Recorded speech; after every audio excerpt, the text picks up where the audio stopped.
আমার প্রিয় ভাইরা, হযরত তুফাইল রাদিয়াল্লাহু তাআলা আনহু আবু জেহেলের কথা শুনে কানে তুলা লাগালেন। কারো কথাই শুনতে পারতেন না, কেউ কথা বললে বুঝতে পারতেন না, মানুষের কথা তিনি শুনতে পারতেন না। একজন নেতা কানে তুলা লাগানোর কারণে সমাজের লোকেরা হাসাহাসি শুরু করে দিল। বাচ্চারা পর্যন্ত তুফাইল রাদিয়াল্লাহু তাআলা আনহুর কাপড় ধরে তারা টানাটানি করে, আর তাকে বলে জুলকুতনাইন, মানে বয়রা। শব্দ কি? বয়রা। এবার তুফাইল রাদিয়াল্লাহু তাআলা আনহু তিনি চিন্তা করতে লাগলেন, এমন এক লোকের বুদ্ধি নিয়েছি সমাজের ভিতরে এক নাম্বার বাটপার, এক নাম্বার লম্পট আবু জেহেলের বুদ্ধি নিয়েছি। ওর বুদ্ধি শোনার কারণে সমাজের লোকেরা হাসাহাসি করে, বাচ্চারা কাপড় ধরে টানে, আমাকে বয়রা বলে। এ কাজ আর করা যাবে না। হযরত তুফাইল রাদিয়াল্লাহু তাআলা আনহু কান থেকে তুলা খুলে ফেললেন। তুলা খোলার পরে তিনি চিন্তা করতেছিলেন, যেই লোকটার ভয়ে কানে তুলা পড়লাম, যেই লোকটার কারণে ঘর থেকে বাহিরে বেশি বের হই না, যেই লোকটার ভয়ে আমি ভয়ে ভয়ে থাকি, ওই লোকটাকে একটু দেখা দরকার, কেমন সেই লোকটা। হযরতে তুফাইল ইবনে আমর আদ-দাওসী রাদিয়াল্লাহু তাআলা আনহু রাসূলকে দেখার জন্য রওনা হয়ে গেলেন। খুঁজতে খুঁজতে তিনি বাইতুল্লাহর চত্বরে চলে গেলেন। লোকদেরকে যখন জিজ্ঞাসা করলেন মুহাম্মদকে, আবু জাহেলের ভাতিজা মুহাম্মদকে, লোকেরা যখন দেখিয়ে দিল ওই যে মুহাম্মদ ইবনে আব্দুল্লাহ বাইতুল্লাহর চত্বরে নামাজ পড়তেছে। আমার প্রিয় ভাইরা, হাদিসের ভিতরে আসতেছে হযরতে তুফাইল রাদিয়াল্লাহু তাআলা আনহু রাসূলকে তিনি পিছন থেকে দেখেছেন, সামনে থেকে নয়। পিছন থেকে দেখার পরে রাসূলের চুল দেখে, রাসূলের গর্দান দেখে তুফাইল রাদিয়াল্লাহু তাআলা আনহু নিজেই মনে মনে বলতেছেন, যেই লোকটার চুল এত সুন্দর, যেই লোকটার গর্দান এত সুন্দর, না জানি ওই লোকটা সামনে থেকে দেখলে কত সুন্দর।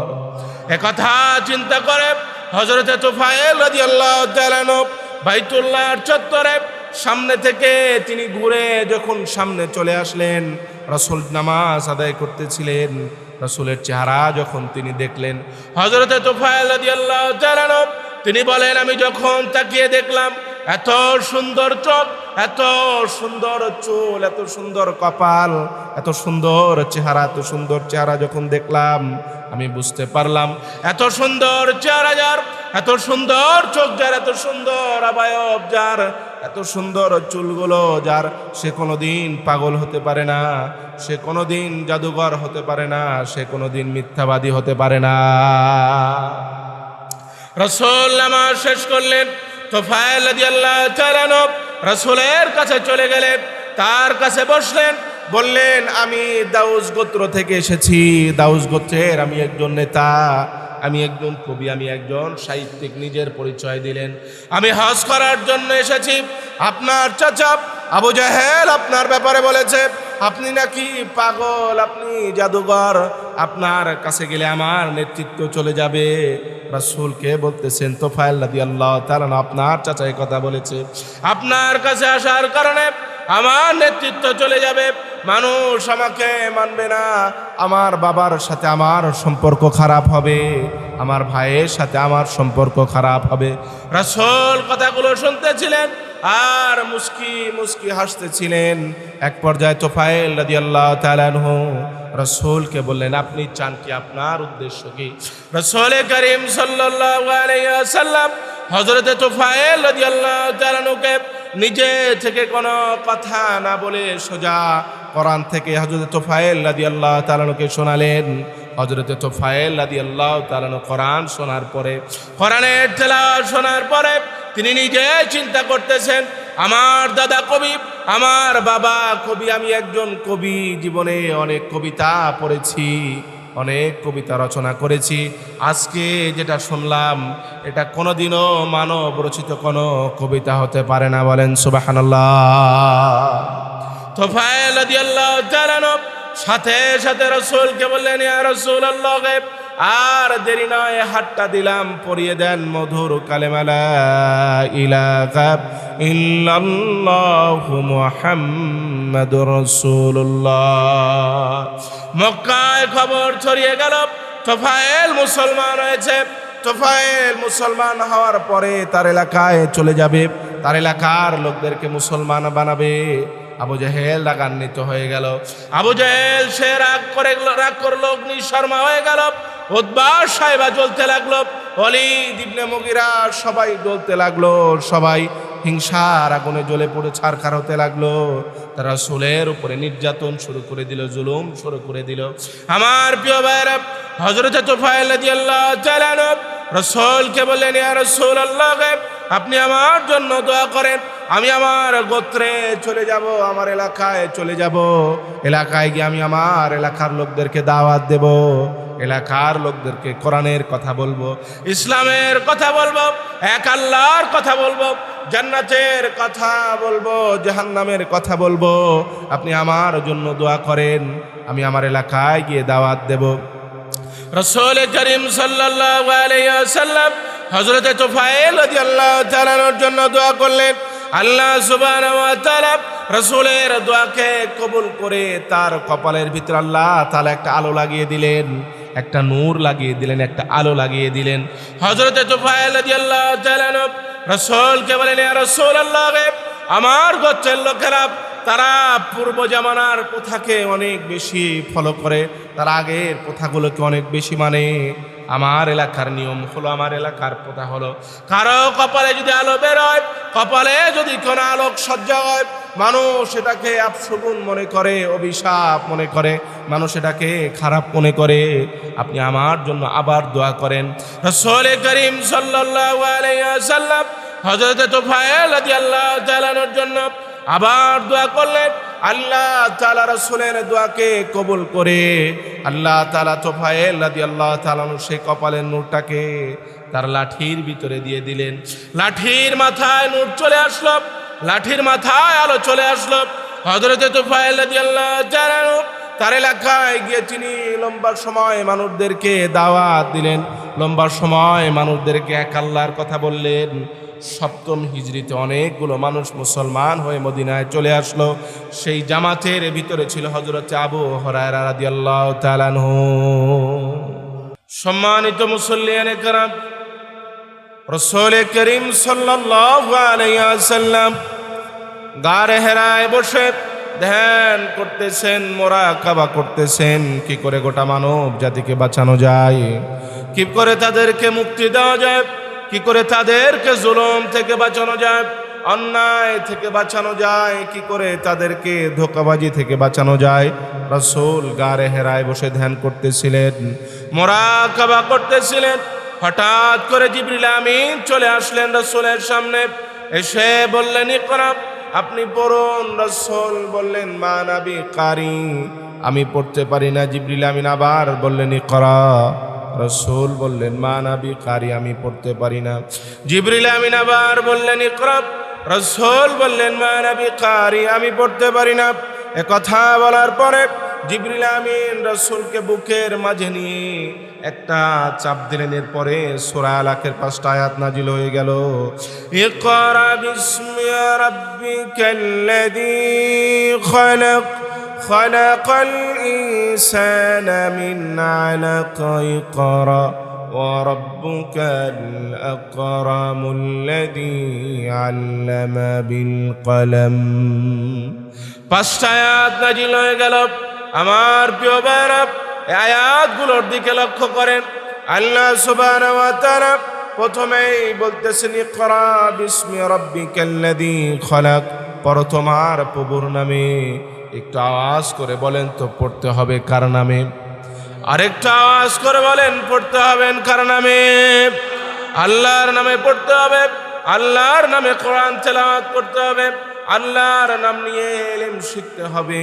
আল্লাহর নাম নিয়ে কাজ শুরু করতে হবে। রাসূল আরবি সাল্লাল্লাহু আলাইহি ওয়াসাল্লাম বলেন, যে কাজের শুরুতে বিসমিল্লাহ পড়া হয় না, যে কাজের শুরুতে আল্লাহর নাম নেওয়া হয় না, ফাহুয়া আবতার, সেটাকে রাসূল বরকত শূন্য বলেছেন, সেটাকে নেসকাটা বলেছেন, অপরিপূর্ণ বলেছেন। অর্থাৎ আমার প্রিয় ভাইরা, যদি কোনো কাজ আল্লাহর নাম নিয়ে শুরু করা হয়, বিসমিল্লাহ বলে যদি কোনো কাজ শুরু করা হয়, সেই কাজকে আল্লাহ তাআলা নিজে পরিপূর্ণ করে দেন। এজন্য আল্লাহ তাআলা বললেন, ইকরা বিস্মি রাব্বিকাল্লাযী খালাক, পড়ো তোমার প্রভুর নামে যে প্রভু তোমাকে সৃষ্টি করেছেন, যে প্রভু তোমাকে বানিয়েছেন, যে প্রভু তোমাকে দুনিয়াতে পাঠিয়েছেন। আমার প্রিয় ভাইরা, 5টা আয়াত নাজিল হয়ে গেল। আয়াত নাজিল হয়ে যাওয়ার পরে রাসূল করিম সাল্লাল্লাহু আলাইহি ওয়াসাল্লাম তিনি বাড়িতে চলে আসলেন। লম্বা ইতিহাস। গোপনে গোপনে দাওয়াত দিতে লাগলেন। রাসূল মক্কার কুফারদের ভিতরে দাওয়াত দিতে লাগলেন, পত্তলিকদেরকে দাওয়াত দিতে লাগলেন। গোপনে দাওয়াত চলতেছিল।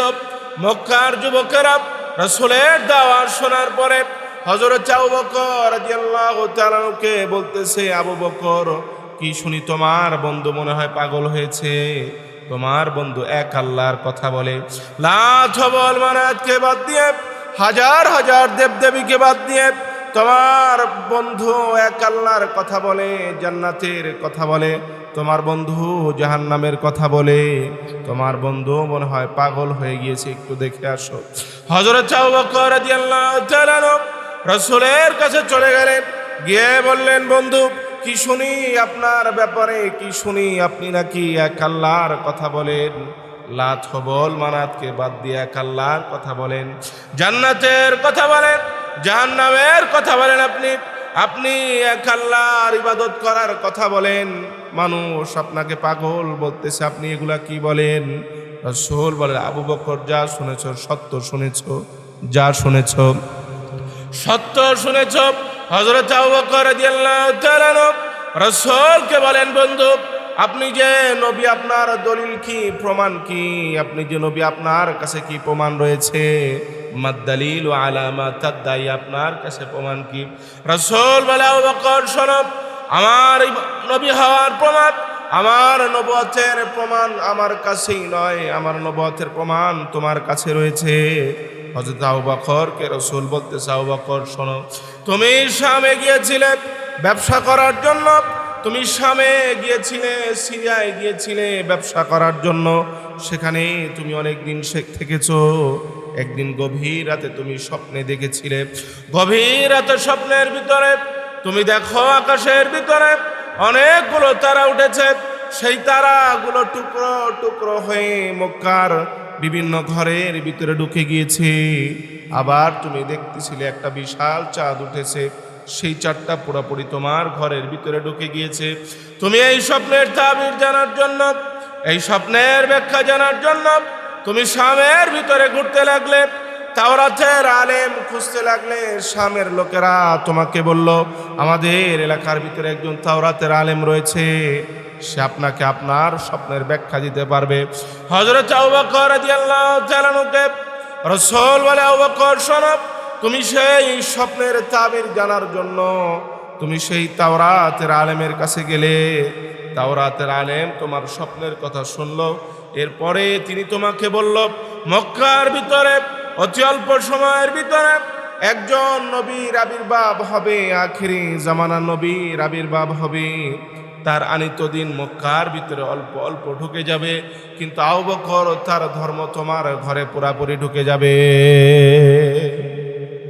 আবু বকর রাদিয়াল্লাহু তাআলা কে যখন এই কথা রাসূল বললেন, আবু বকর রাদিয়াল্লাহু তাআলা আর বুঝতে বাকি আছে, আর বুঝতে বাকি নেই। আবু বকর রাদিয়াল্লাহু তাআলা সাথে সাথে রাসূলের হাতে হাত রেখে কালেমা পড়ে মুসলমান হয়ে গেল।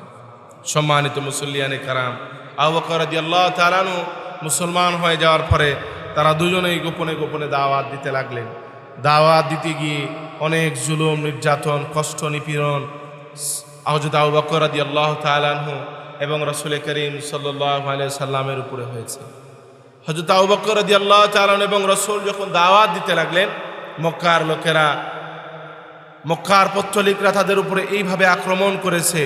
কিতাবের ভিতরে এসেছে, ইতিহাসের কিতাবের ভিতরে পাওয়া যায়, আবু বকর রাদিয়াল্লাহু তাআলা আনহুর চুলগুলোকে তারা হাত দিয়ে টেনে উঠিয়ে ফেলেছে।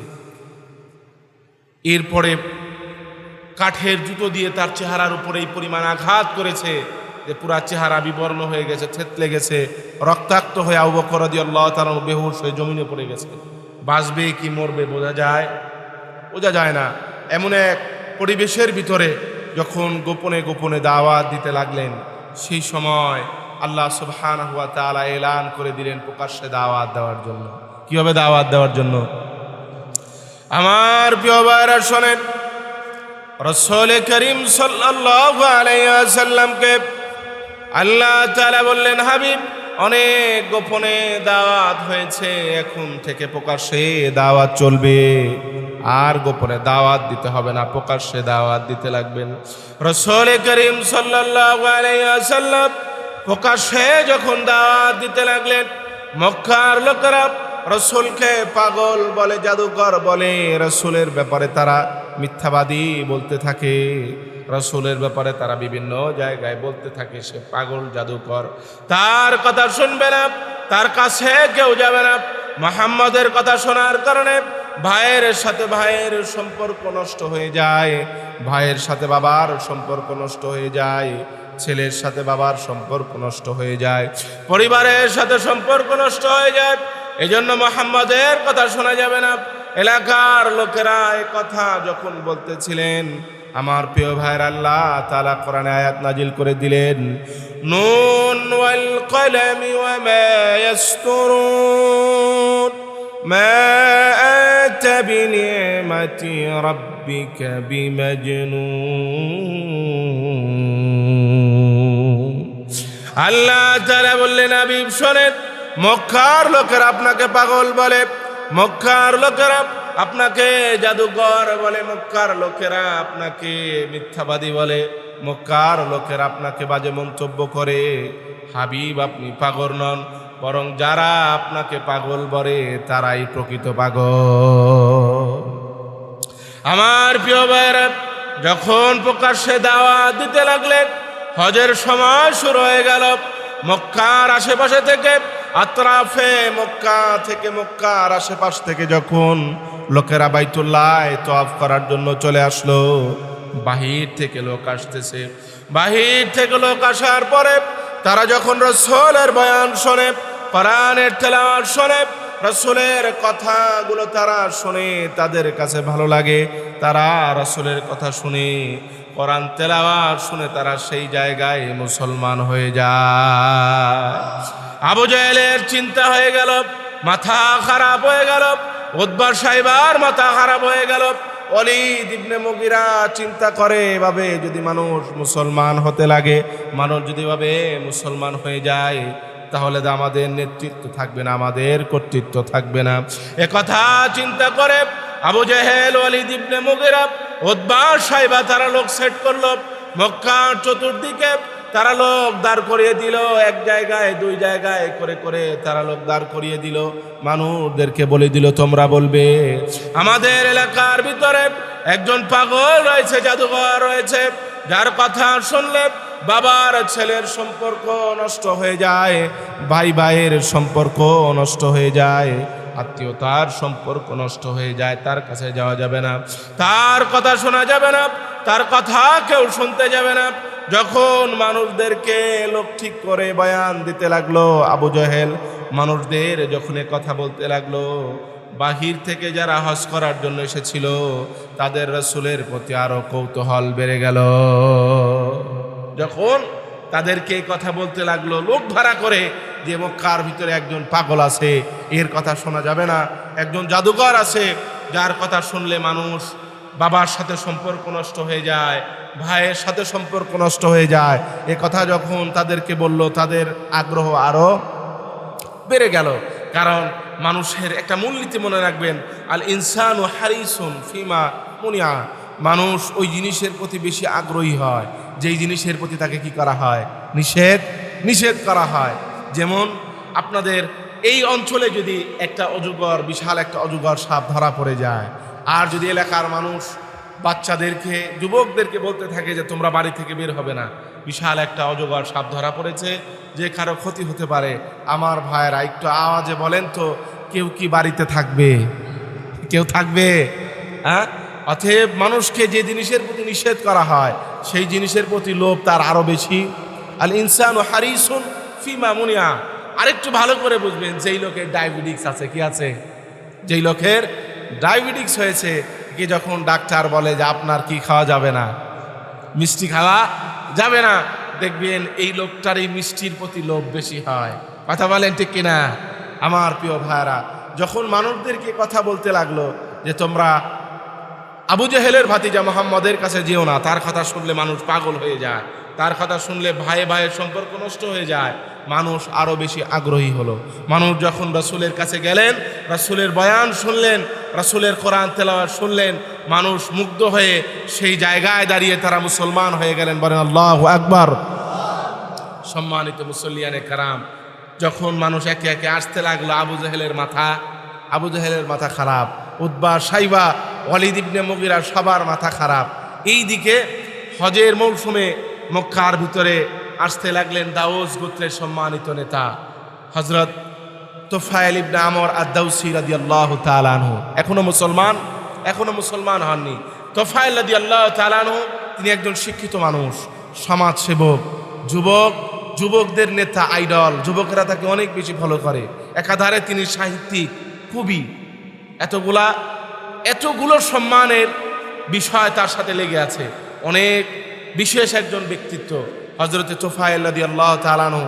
তিনি দাউস গোত্র থেকে হিজরত করে আসলেন হজ করার উদ্দেশ্যে। কি করার উদ্দেশ্যে? হজ করার উদ্দেশ্যে তিনি আসলেন।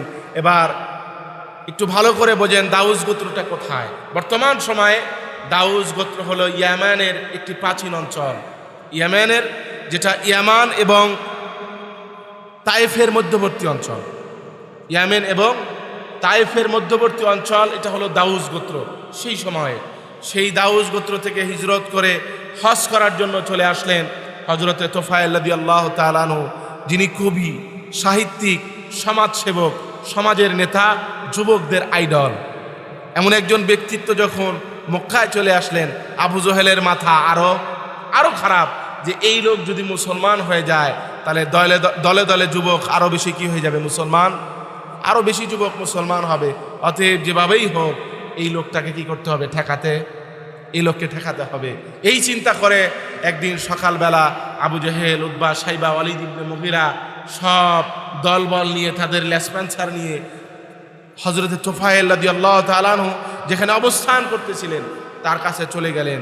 গিয়ে তাকে তৈলমর্দন করতে লাগলেন, তেল দিতে লাগলেন যে তুমি একজন সম্মানিত ব্যক্তি, শিক্ষিত ব্যক্তিত্ব, তুমি একজন যুবকদের আইডল।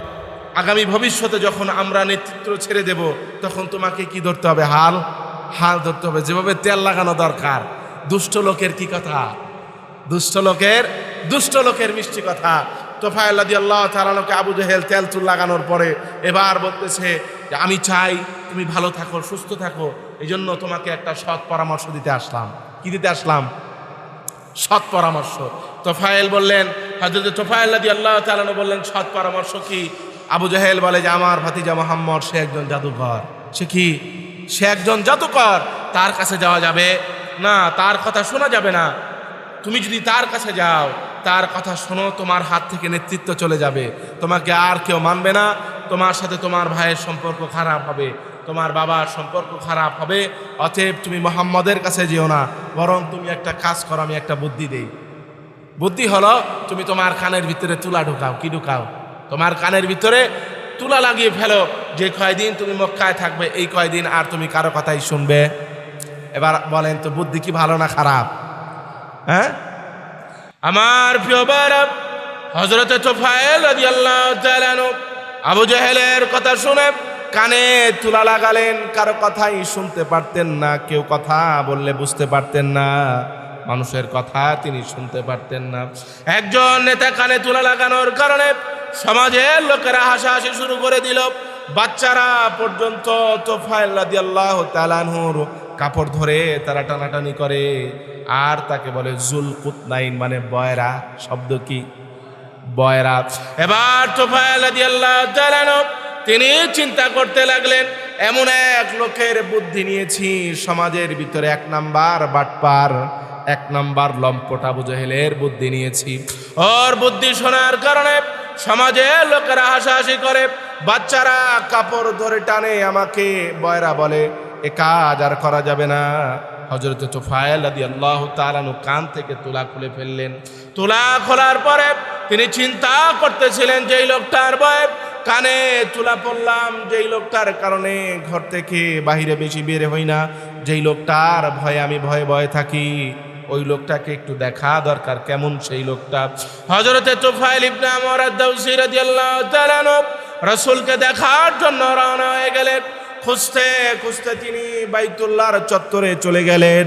লোকদেরকে যখন জিজ্ঞাসা করলেন মুহাম্মদকে, আবু জাহেলের ভাতিজা মুহাম্মদকে, লোকেরা যখন দেখিয়ে দিল ওই যে মুহাম্মদ ইবনে আব্দুল্লাহ বাইতুল্লাহর চত্বরে নামাজ পড়তেছে, আমার প্রিয় ভাইরা হাদিসের ভিতরে আসতেছে হযরতে তুফাইল রাদিয়াল্লাহু তাআলা আনহু রাসূলকে তিনি পিছন থেকে দেখেছেন, সামনে থেকে নয়। পিছন থেকে দেখার পরে রাসূলের চুল দেখে, রাসূলের গর্দান দেখে তুফাইল রাদিয়াল্লাহু তাআলা আনহু নিজেই মনে মনে বলতেছেন, যেই লোকটার চুল এত সুন্দর, যেই লোকটার গর্দান এত সুন্দর, না জানি ওই লোকটা সামনে থেকে দেখলে কত সুন্দর। একথা চিন্তা করে হযরতে তুফাইল রাদিয়াল্লাহু তাআলা আনহু বাইতুল্লাহর চত্বরে সামনে থেকে তিনি ঘুরে যখন সামনে চলে আসলেন, রাসূল নামাজ আদায় করতেছিলেন, রাসূলের চেহারা যখন তিনি দেখলেন, হযরতে তুফাইল রাদিয়াল্লাহু তাআলা আনহু তিনি বলেন, আমি যখন তাকিয়ে দেখলাম এত সুন্দর চোখ, এত সুন্দর চুল, এত সুন্দর কপাল, এত সুন্দর চেহারা, এত সুন্দর চেহারা যখন দেখলাম, আমি বুঝতে পারলাম এত সুন্দর চেহারা যার, এত সুন্দর চোখ যার, এত সুন্দর অবয়ব যার, এত সুন্দর চুলগুলো যার, সে কোনোদিন পাগল হতে পারে না, সে কোনোদিন জাদুঘর হতে পারে না, সে কোনোদিন মিথ্যাবাদী হতে পারে না।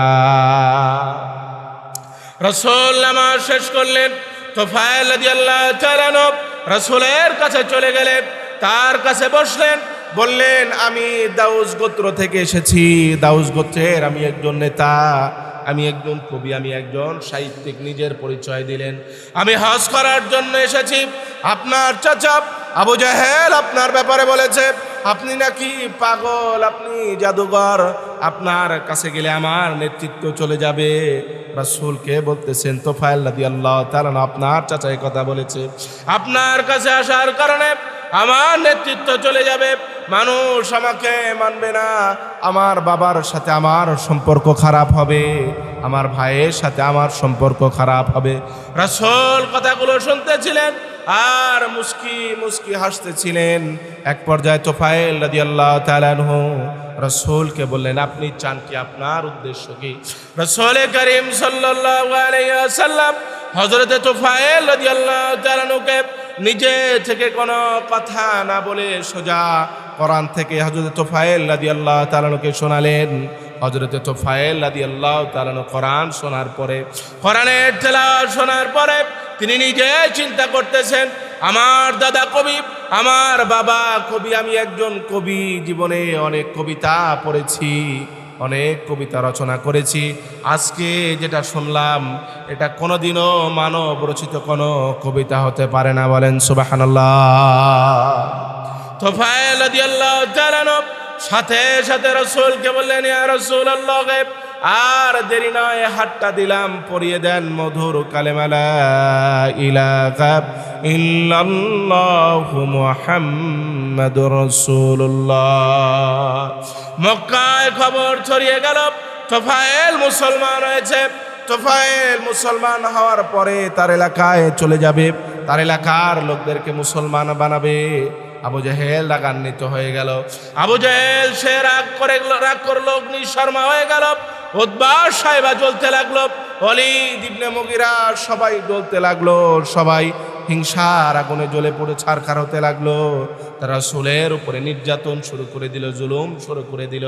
আমার প্রিয় ভাইরা, হযরত তুফাইল রাদিয়াল্লাহু তাআলা আনহু রাসূলকে বললেন, ইয়া রাসূলুল্লাহ, আপনি আমার জন্য দোয়া করেন, আমি আমার গোত্রে চলে যাব, আমার এলাকায় চলে যাব, এলাকায় গিয়ে আমি আমার এলাকার লোকদেরকে দাওয়াত দেব, এলাকার লোকদেরকে কোরআনের কথা বলবো, ইসলামের কথা বলবো, এক আল্লাহর কথা বলবো, জান্নাতের কথা বলবো, জাহান্নামের কথা বলবো। আপনি আমার জন্য দোয়া করেন, আমি আমার এলাকায় গিয়ে দাওয়াত দেব। রাসূল করিম সাল্লাল্লাহু আলাইহি ওয়াসাল্লাম হযরত তুফাইল রাদিয়াল্লাহু তাআলার জন্য দোয়া করলেন। আল্লাহ সুবহানাহু ওয়া তাআলা রাসূলের দোয়াকে কবুল করে তার কপালের ভিতরে আল্লাহ তাআলা একটা আলো লাগিয়ে দিলেন, একটা নূর লাগিয়ে দিলেন, একটা আলো লাগিয়ে দিলেন। হযরত তুফাইল রাদিয়াল্লাহু তাআলা রাসূলকে বলেন, ইয়া রাসূলুল্লাহ, আমার গোত্রের লোকেরা তারা পূর্ব জামানার প্রথাকে অনেক বেশি ফলো করে, তার আগের প্রথাগুলোকে অনেক বেশি মানে। আমার এলাকার নিয়ম হলো, আমার এলাকার প্রথা হলো, কারো কপালে যদি আলো বের হয়, কপালে যদি কোনো আলোক সজ্জা হয়, মানুষ এটাকে আপশগুন মনে করে, অভিশাপ মনে করে, মানুষ এটাকে খারাপ মনে করে। আপনি আমার জন্য আবার দোয়া করেন। রাসূল করিম সাল্লাল্লাহু আলাইহি ওয়াসাল্লাম হযরত তুফাইল রাদিয়াল্লাহু তাআলার জন্য আবার দোয়া করলেন। আল্লাহ তাআলা রাসূলের দোয়াকে কবুল করে আল্লাহ তাআলা তুফাইল রাদিয়াল্লাহু তাআলা সেই কপালের নূরটাকে তার লাঠির ভিতরে দিয়ে দিলেন। লাঠির মাথায় নূর চলে আসলো, লাঠির মাথায় আলো চলে আসলো।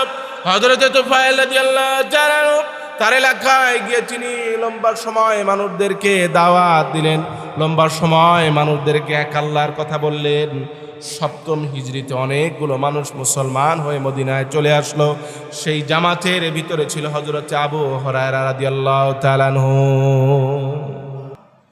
হযরত আবু হুরায়রা রাদিয়াল্লাহু তাআলা আনহু তিনি ইয়ামানে মুসলমান হয়েছিলেন। তুফাইল রাদিয়াল্লাহু তাআলা আনহুর হাতে মুসলমান হয়ে তিনি মদিনায় চলে আসলেন।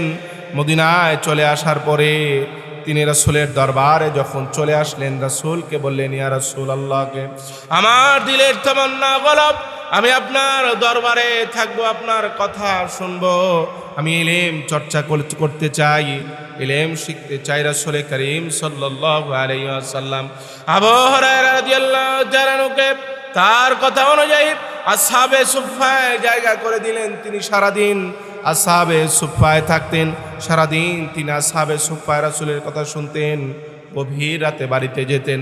আমার প্রিয় ভাইরা, আবু হুরায়রা রাদিয়াল্লাহু তাআলা আনহু তিনি মুসলমান হয়ে মদিনা এসেছিলেন, কিন্তু তার মা কিন্তু মুসলমান হননি।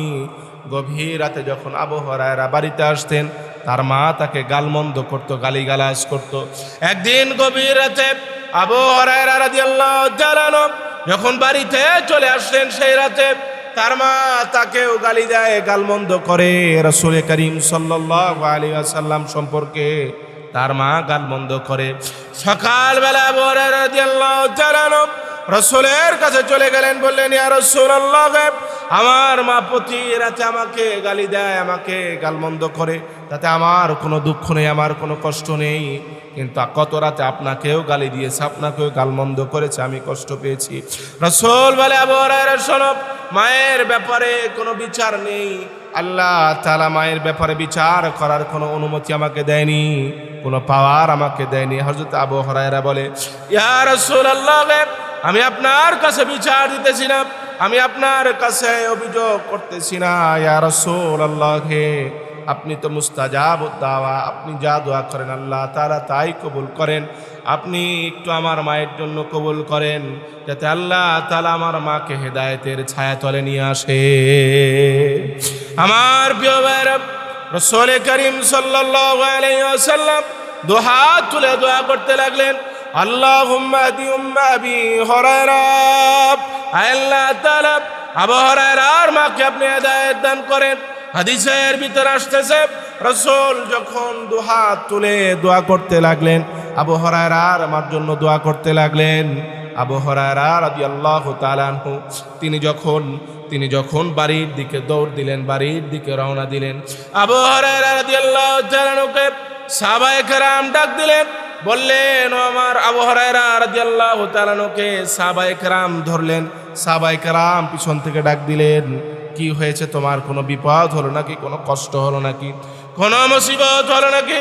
আবু হুরায়রা রাদিয়াল্লাহু তাআলা আনহু বলেন, আমার ভাইরা শোনো, কোনো বিপদ নেই, কোনো মুসিবত নেই, কোনো কষ্ট নেই। শোনো, আমি বাড়ির দিকে দৌড়াইতেছি, এই জন্য আমি দেখতে চাই আমি আগে বাড়িতে পৌঁছাই নাকি রাসূলের দোয়া আগে আমার বাড়িতে পৌঁছে যায়। আবু হুরায়রা রাদিয়াল্লাহু তাআলা আনহু তিনি যখন বাড়িতে চলে গেলেন, বাড়িতে চলে যাওয়ার পরে যখন বাড়িতে তিনি আওয়াজ দিলেন, তার মা ভিতর থেকে শব্দ করতেছিলেন। আবু হুরায়রা রাদিয়াল্লাহু তাআলা আনহু বললেন, আমি আমার মায়ের আওয়াজের ভিতরে আগের মতো কর্কশতা পেলাম না, বরং আমার মায়ের আওয়াজের ভিতরে আমি হেদায়েতের বাসনা খুঁজে পেলাম। সম্মানিত মুসল্লিয়ানে কারাম, যে কথা যেটা বোঝার বিষয় সেটা হলো রাসূল করিম সাল্লাল্লাহু আলাইহি ওয়াসাল্লাম যখন আবু হুরায়রা রাদিয়াল্লাহু তাআলা আনহুর মায়ের জন্য দোয়া করতে লাগলেন, এখান থেকে শিক্ষণীয় বিষয় হলো দুইটা। এক হলো যে পিতামাতার ব্যাপারে কোনো বিচার নেই, পিতামাতার ব্যাপারে কোনো কি নেই, বিচার নেই। হ্যাঁ, ভুল হতে পারে, ভুল হতে পারে, সেটা আলোচনায় আসতে পারে, কিন্তু আপনি বিচার করবেন এই পাওয়ার আল্লাহ পাক কাউকে কাউকে দেয়নি। কারণ একজন সন্তান সে তার পিতা তার ব্যাপারে যা চায় তাই করতে পারে, বাবা তার ব্যাপারে যা চায় তাই করতে পারে। বাবা চাইলে তাকে রাখতে পারে, বাবা চাইলে তাকে বঞ্চিত করতে পারে, এটা তার অধিকার। এই জন্য পিতামাতার ব্যাপারে কোনো বিচার হয় না, বরং শুধু তাদের ব্যাপারে যদি ভুল হয়, ভুল তো মানুষেরই হয়, ভুল হলে সেটা আলোচনায় আসতে পারে। দ্বিতীয় নম্বর যেটা বিষয় সেটা হলো যে সাহাবায়ে কেরাম রাদিয়াল্লাহু তাআলা আনহুম আজমাইন যে মুসলমান হয়েছে, তাদের মুসলমান হওয়ার ক্ষেত্রে অনেক বাধা, অনেক কষ্ট, অনেক ত্যাগ, এবং তারা যাতে মুসলমান না হতে পারে এ ব্যাপারে তাদের জন্য অনেক কৌশল অবলম্বন করা হয়েছে। যেমন তোফায়েল রাদিয়াল্লাহু তাআলা আনহু যাতে মুসলমান না হতে পারে এজন্য তার কানের ভিতরে কি ঢুকানো হয়েছিল, তুলা ঢুকানো হয়েছিল। কিন্তু মুসলমান হলো কেন, এটা হলো বোঝার বিষয়। যদি ভিতরে ভালো থাকে, ভিতরে কি থাকে, ভিতরে যদি ভালো থাকে, ভালো নেওয়ার মতো মন মানসিকতা যদি মানুষের ভিতরে থাকে, তাহলে তাকে আল্লাহ পাক ভালো কিছু দান করেন।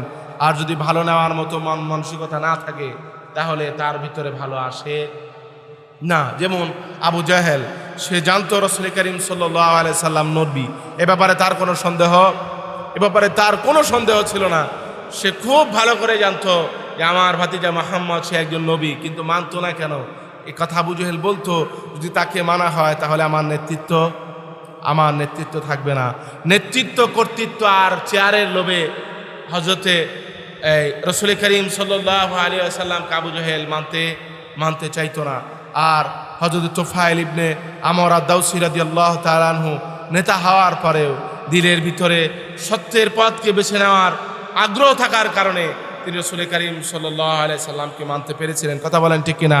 এই জন্য আমার প্রিয় ভাইয়েরা, সত্যকে মেনে নিতে হবে। কাকে মেনে নিতে হবে?